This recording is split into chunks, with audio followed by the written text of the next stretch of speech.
Alhamdulillah alladzi hadana li hadza wa ma kunna linahtadiya laula an hadana Allah.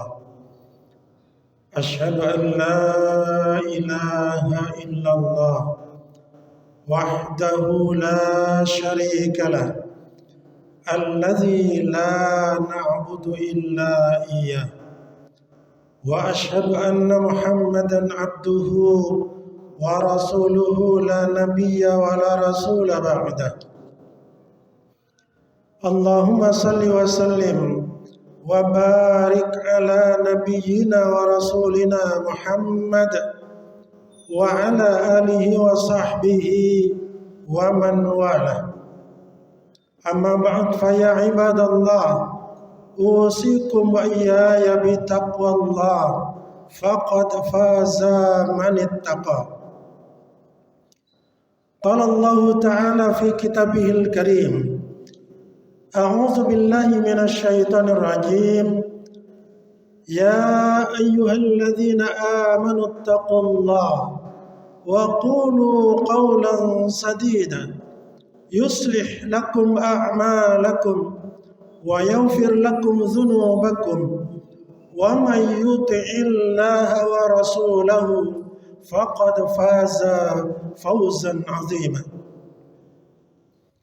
Wa qala Rasulullah sallallahu alaihi wa alihi wasallam, ittaqillah haitsu ma kunta wa atbi'is sayyi'atal hasanata tamhuha wa khaliqin nasa bi khuluqin hasanin. Sadaqallahul azim wa sadaqa rasuluhul habibuhul karim.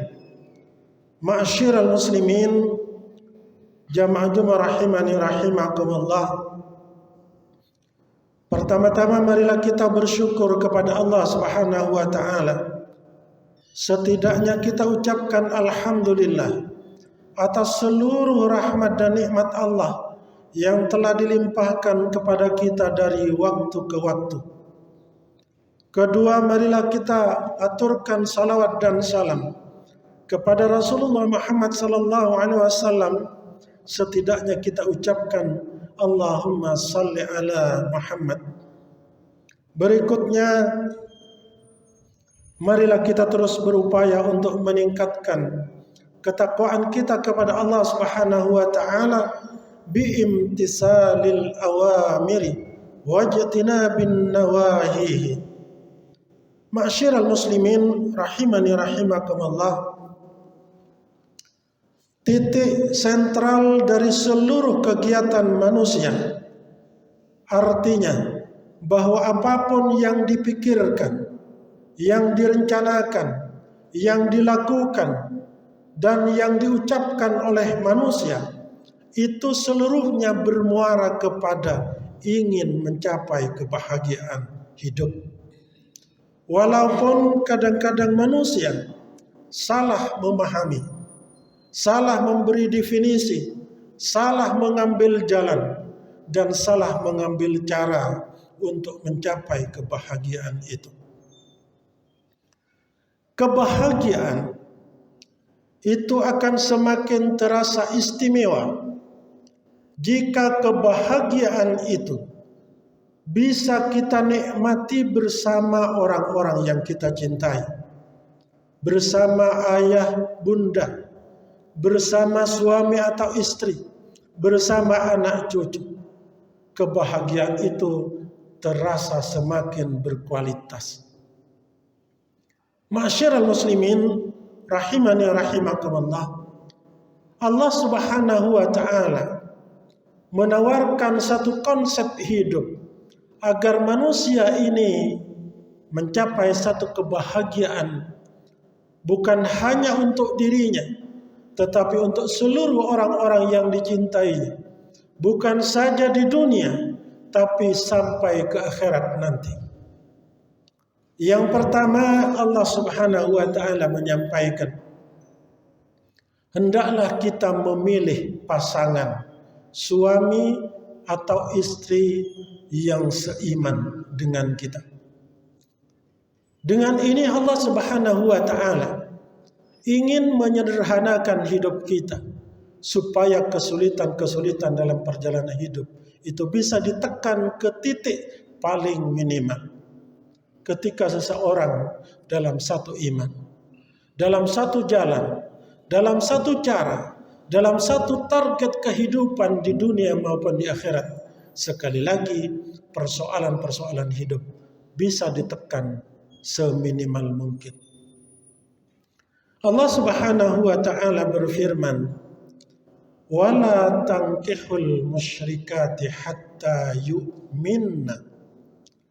Janganlah kamu menikahi perempuan musyrik hatta yu'minna, sampai dia menjadi orang yang beriman. Wala amatun mu'minatun, sungguh budak perempuan tetapi dia beriman, khairum min musyrikatin walau a'jabatkum, sungguh lebih baik dari perempuan musyrik walaupun dia menakjubkan hatimu. Menakjubkan karena hartanya, menakjubkan karena ilmunya, menakjubkan karena jabatannya, maupun ketakjuban-ketakjuban lain kepadanya. Itu pesan untuk seorang laki-laki mukmin. Wala tunkihul musyrikina hatta yu'minu, dan janganlah kamu menikahkan laki-laki musyrik dengan perempuan mukmin yang menjadi tanggung jawabmu sampai dia menjadi orang yang beriman. Wala abdun mu'minun, sungguh budak laki-laki tetapi dia beriman, khairum min musyriki walau a'jabakum, sungguh lebih baik daripada orang musyrik laki-laki walaupun dia menakjubkan hatimu. Kenapa Allah Subhanahu wa taala melarang? Di penghujung ayat ini Allah menegaskan, ulaika yad'una ilan nar, karena secara tidak langsung, pelan-pelan, tanpa disadari, mereka akan menyeret-nyeret kamu menuju ke neraka. Wallahu yad'ukum ilal jannati wal maghfirati biiznih. Sedangkan Allah dengan aturannya ini ingin mengajak kalian untuk masuk surga dengan ampunannya, dengan izinnya. Kadzalika yubayyinullahu ayatihi linnasi la'allahum yatazakkarun. Demikianlah Allah menjelaskan ayat-ayatnya kepada manusia supaya manusia itu mendapat pelajaran. Itu konsep pertama, memilih dan menjadikan pasangan orang-orang yang beriman. Ma'asyiral muslimin rahimani rahimakumullah. Harga keimanan jauh lebih baik dari apapun yang bisa menakjubkan hati kita di dunia ini. Rasulullah SAW memberikan informasi bahwa nanti di akhirat Allah Subhanahu wa taala mengeluarkan seorang yang tidak beriman dari neraka.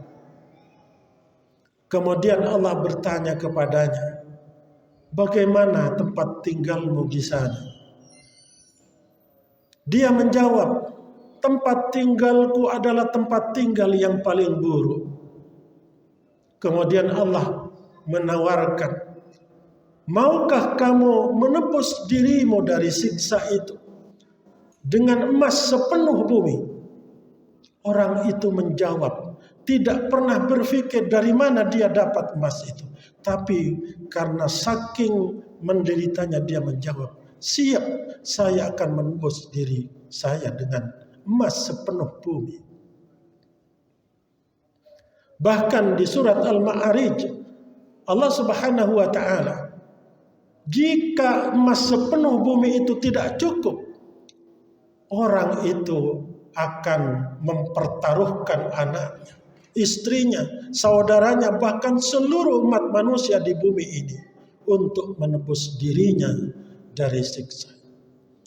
Itu menunjukkan bahwa iman itu jauh lebih baik dari apapun yang bisa kita kumpulkan dalam hidup ini. Kemudian yang kedua, iman itu harus diadu dengan persoalan-persoalan hidup. Karena Allah Subhanahu wa taala mempertanyakan iman. Ahasiban nasu ayyutraku ayyakulu amanna wa hum la yuftanu.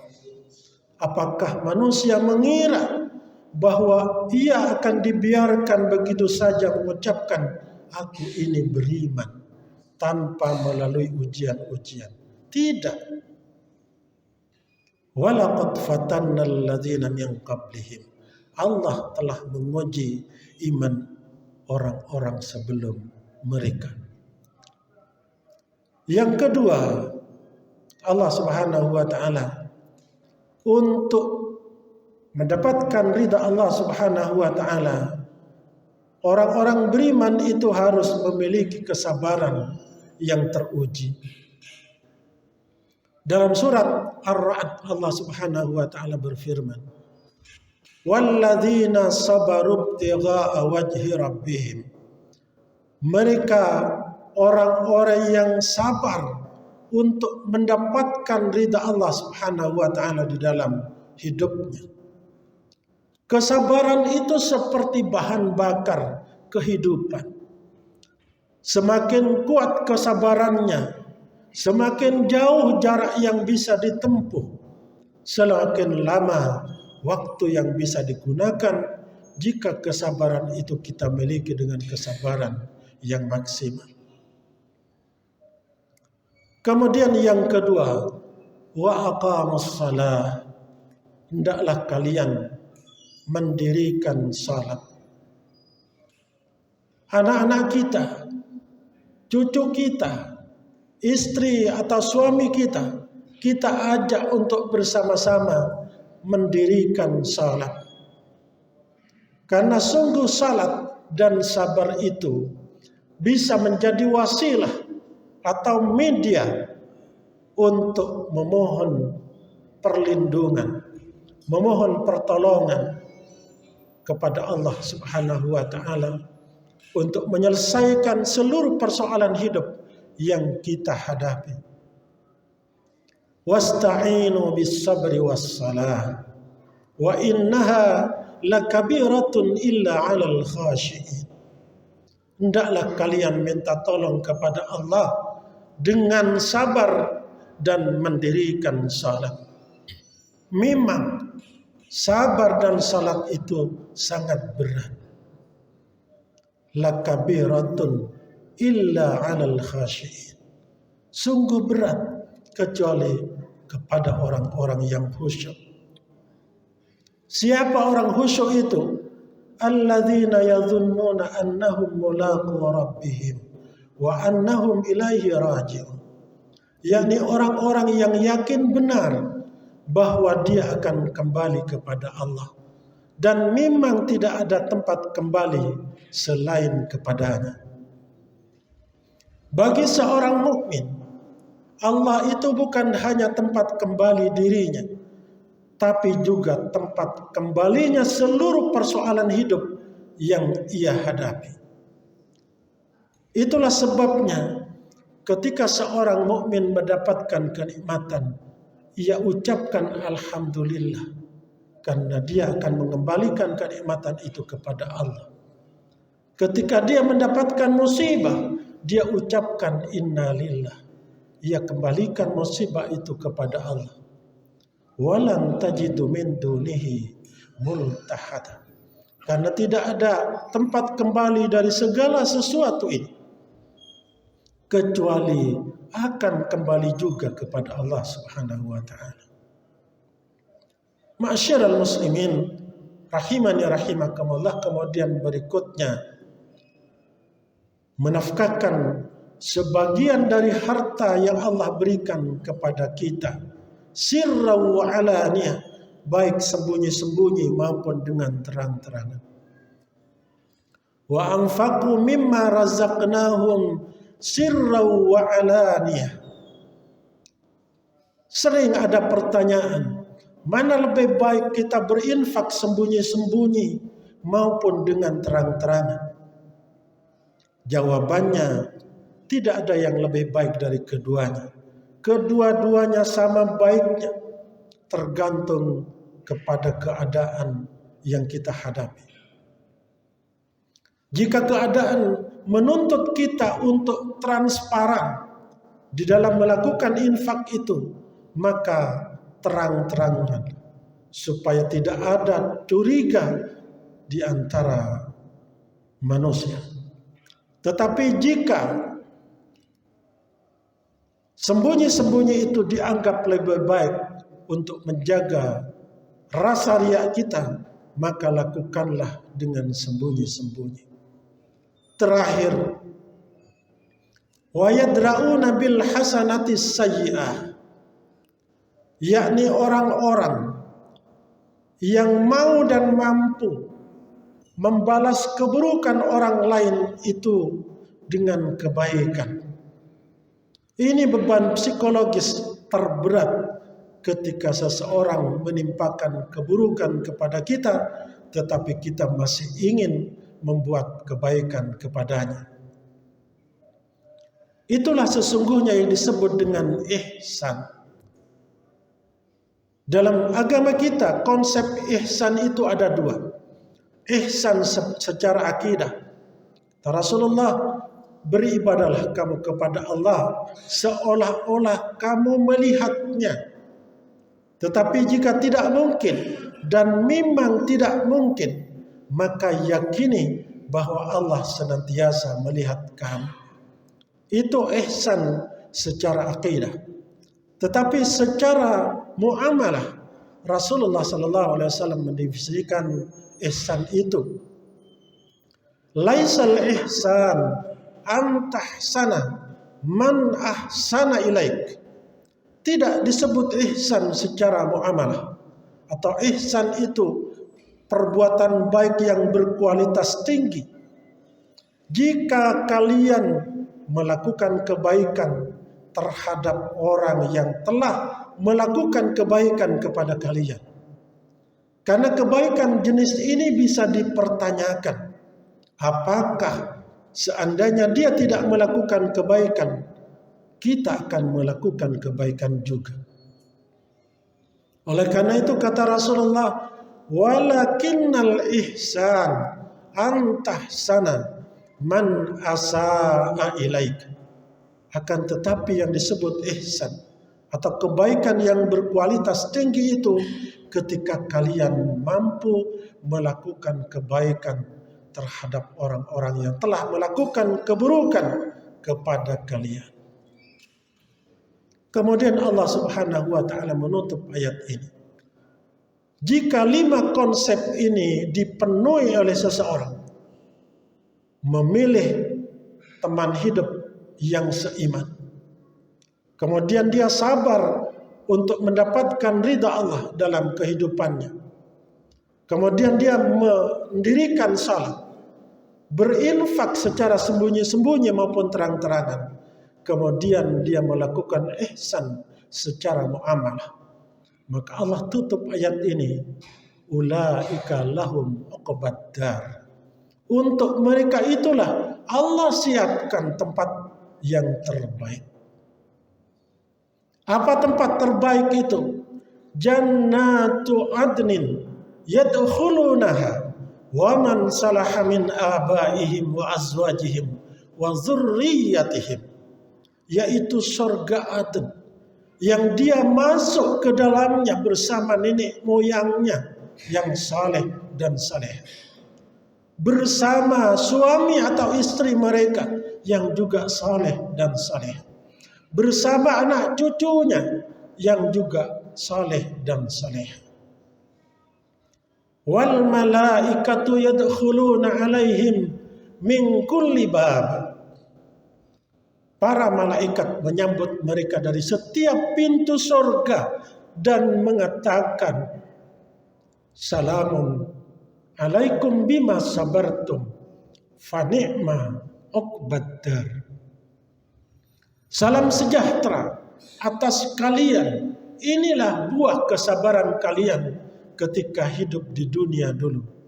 Dan inilah sebaik-baik tempat kembali. Ma'asyiral muslimin rahimani rahimakumullah. Iman telah mengikat kita di sini. Iman telah mengikat kita dengan orang-orang terdahulu, orang-orang sekarang, dan orang-orang yang akan hidup di kemudian hari.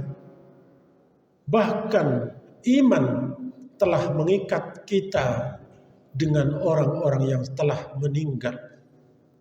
Itulah sebabnya salah satu di antara rukun khutbah, seorang khatib wajib untuk mendoakan orang-orang yang beriman, baik dia masih hidup maupun telah meninggal. Barakallahu li wa lakum fil Qur'anil azim. Wa nafa'ani wa iyyakum bima fihi minal ayati waz zikril hakim. Wa taqabbala minni wa minkum tilawatahu. Innahu huwas samiul alim.